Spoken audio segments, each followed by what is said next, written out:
On this Thursday morning, I always say this on Thursdays, we're standing on our tippy toes looking into the weekends. How do you plan weather-wise? Here's Jess. All right, well, we are gearing up for some on and off showers as we dive into this weekend. I think that's important to note, especially as you're planning any morning walks or maybe some fun activities with your friends and your community members. Now, the thing is, we kicked off this week with some pretty mild weather, and it started to cool down fast yesterday. We were down into the 60s throughout our inland areas, including the East Bay and the North Bay. We're back into the 70s this afternoon in places like Napa and Santa Rosa. That's topping us off just about 4 degrees below average as we head outside. Similar to San Francisco, actually, similar to our friends all the way off into the East Bay.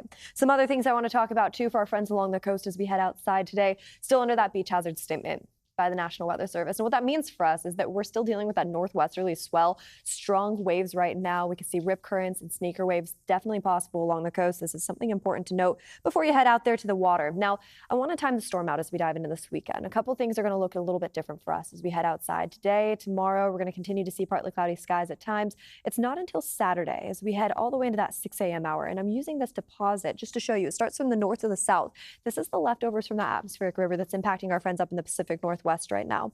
This is going to bring in a series of showers all throughout the Bay Area as we head into Saturday, but notice how it's really on and off. It doesn't amount to too much as we head into our Saturday forecast, and we'll see a similar setup as we head all the way into Sunday. So in total, at least as we start off this weekend, we're going to see less than 1/10 of an inch throughout most of the Bay Area. That's important to note. But another thing I want to talk about, it's our daytime highs. We're dealing with cool conditions today, tomorrow, and that's the case as we continue into this weekend's forecast. This area of low pressure pushing in from the north, it brings in a cold, dense air mass.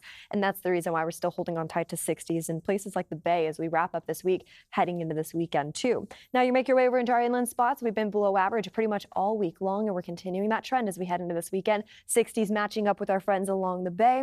Then we'll slowly start to warm up as early as next Monday and Tuesday with upper 70s on tap for us around the corner. Reed.